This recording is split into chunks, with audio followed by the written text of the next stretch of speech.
Hey guys, Gathering Magic back again, and this is a video I've talked about for about a week or so that I've been working on. Dark energy crystals in Splinterlands, why I feel you need 1 million or more, and there's many different reasons. DEC is one of the staple currencies of Splinterlands. It has been since the beginning, and I believe even though they've come out with SPS, they've come out with vouchers, they may come out with other tokens in the future. I think DEC is never going to completely go away. So one of my number one reasons why I think that you should purchase or get a hold of as much DEC as you can is the fact that right now DEC is under peg. At the recording of this video, it's at about 65 cents per 1,000. So it's about 2/3 a peg. And the team has talked about how important it is just to the game economy and the game in general, and just as a source of income for the team, that they can get it back as close to that $1 per 1,000 DEC as soon as they can. So they're pushing hard. It's going to get back to peg. We saw it recently get up to 90 cents per 1,000, and then it's dropped back down. We are in a bear market, so I'm sure that is a big part of it. The economy is incredibly complicated in Splinterlands, so a lot of people ask, well, why is it so low? Why isn't it back to 1,000? $1,000 per dollar. It'll get back there at some point. So it's not really a question of when it gets back to there, but it will. So just look at it as right now it's 33% on sale. So it's something to just kind of get into little by little as you can, just to save you money in the long run. Because like I said, if it doesn't get back exactly $1 per 1,000, it's going to be pretty close. So that's the number one reason. It's under peg. Grab it while you can. These are really no particular order. These are just as they came to my mind. The next one, and a big one, is just guild building upgrades. If you're in a guild, which I hope you are, you know how expensive it is to upgrade your guild. And now that there's SPS rewards for guilds in guild brawls, people are really pushing to get their guilds leveled up. I mean, the main thing you want to get is you want to get your arena to level 5 so you can get in the tier 3 brawls. And just to get your arena, just that one building from a level 4 to a level 5 is going to cost you 100,000 DEC. Now that's not including the crowns that it'll also cost. But the title of the video is why you want 1 million or more. It's going to take you 100,000 as a guild just to get that arena from level 4 to level 5. And just some numbers, just so you guys can take a look at this. If you're starting a brand new guild and it's like, hey, we want to get our guild up, we're creating a new guild, we want to get to tier 3, we want to start earning good rewards. Just to get all your buildings to level 1 is going to cost you 30,000 DEC. Now your guild hall will start at level 1 for free, but the other 3 buildings that you can level with DEC, I'll take 10,000 each. So that's 30,000 just to get it to level 1. So if you want to get all your buildings to level 5, you don't have to do them all equally, but just for an example, just to get all your buildings to level 5 is going to take you 350,000 DEC. So there's 1/3 of 1 million right there if you're serious about guilds. And just to run the numbers all the way to a level 10 guild, I'm not sure how many of those are out there, probably not very many.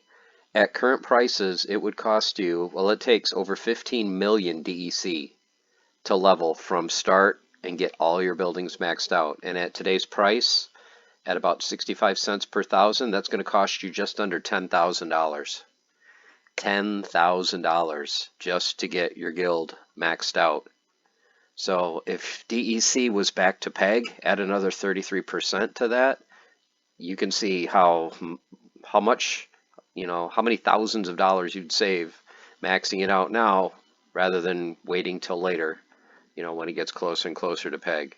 So guild buildings is going to be a big sink for DEC going forward.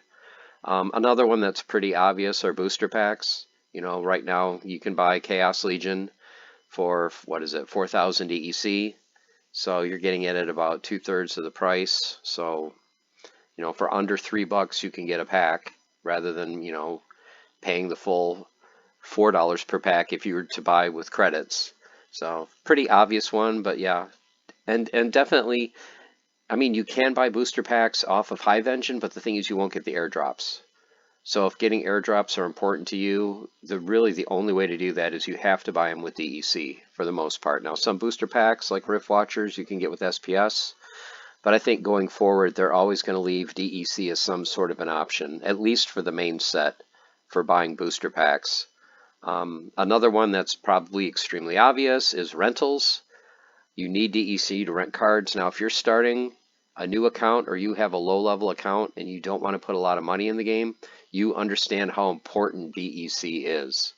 And right now, what I hear like bots are doing is they're selling the SPS that they get, burning it, converting it to DEC. So even the bots know you need DEC to rent, you need DEC to get cards to be competitive, you need DEC to play the game.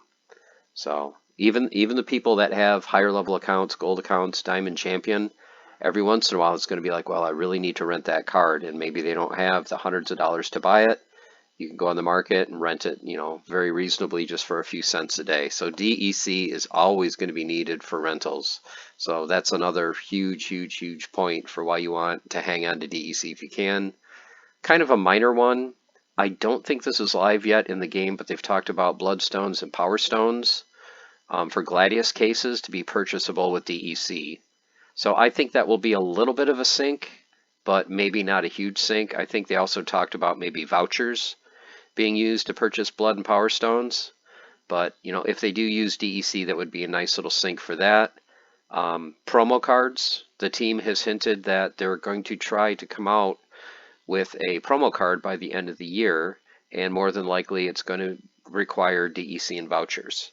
How much? Not sure at this moment, but I think going forward, especially if they're trying to push DEC higher and they want to burn more DEC off the market, they can release promo cards whenever they want, and I think that's a great sync for DEC. Maybe June 1st, it's like, hey, beginning of summer, we're going to have this promo card, to kind of kick off when Rebellion's going to start, something like that. So promo cards are another thing that you definitely want to have some DEC sitting on the sidelines, waiting to grab those cards. I mean, look at Lux Vega.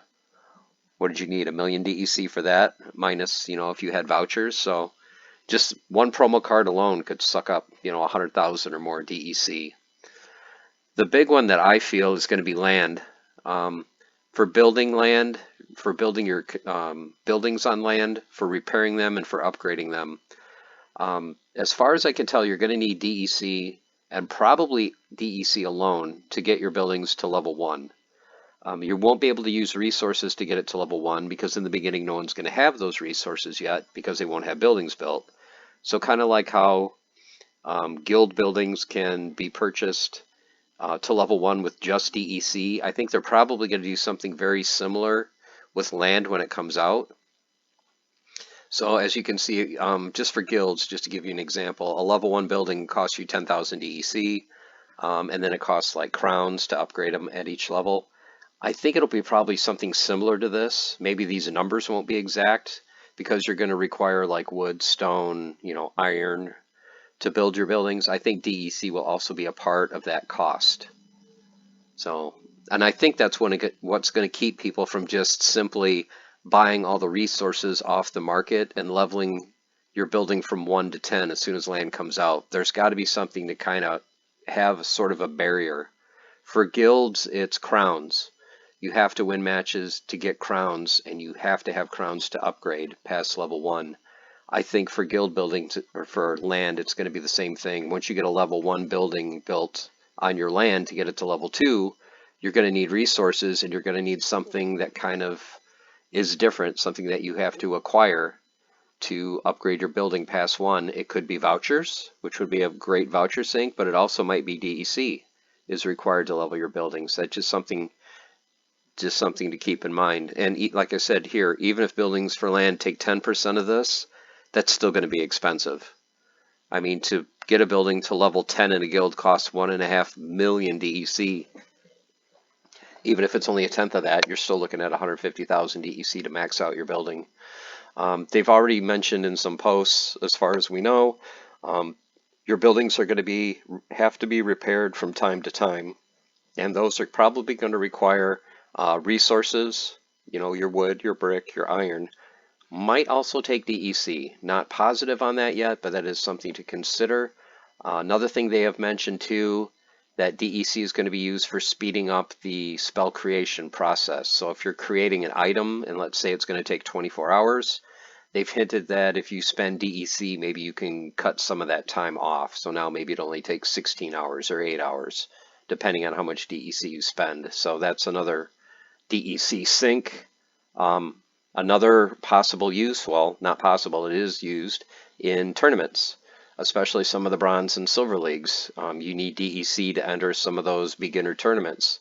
So this is great to have. You won't need a whole lot of it in the lower levels, but you do want to have some DEC set aside if you are a newer player, or maybe you just haven't played tournaments before and you don't want to spend a lot of SPS. You're like, hey, I want to start just a bronze tournament just to kind of see how it goes, see what kind of competition I have, see what it's like to play at that level. Hey, it only takes 10 DEC, I have a little bit of DEC and I can get started and get used to playing in tournaments before you start advancing into the higher leagues.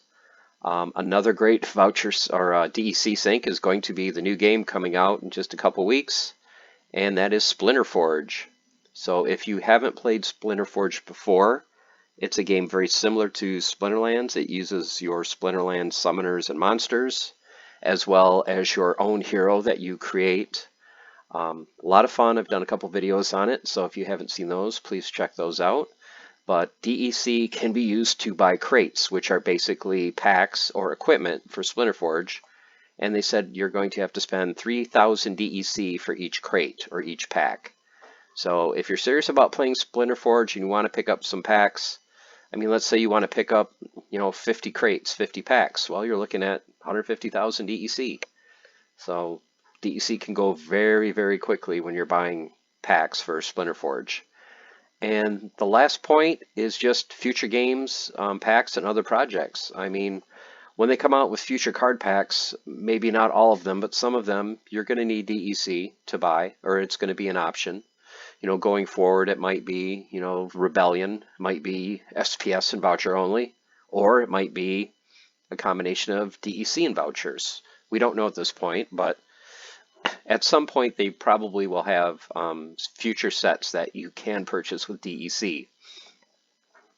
And then also as the Splinterlands company grows and they produce other games like Tower Defense, games like Tower Defense are probably going to use or require you to spend some amount of DEC to play that game.